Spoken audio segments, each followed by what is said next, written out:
You ask Tiger to solve. This deals with linear equations with one unknown.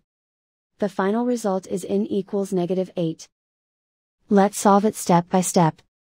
Group all n terms on the left side of the equation. Add 7n to both sides. Group like terms. Simplify the arithmetic.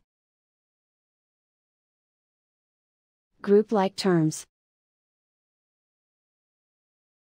Simplify the arithmetic. Group all constants on the right side of the equation.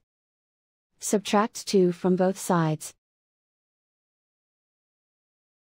Simplify the arithmetic.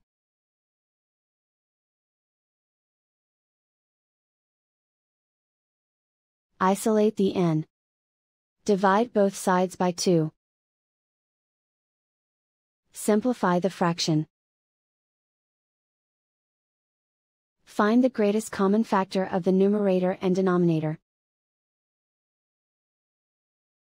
Factor out and cancel the greatest common factor. And so the final result is n equals -8.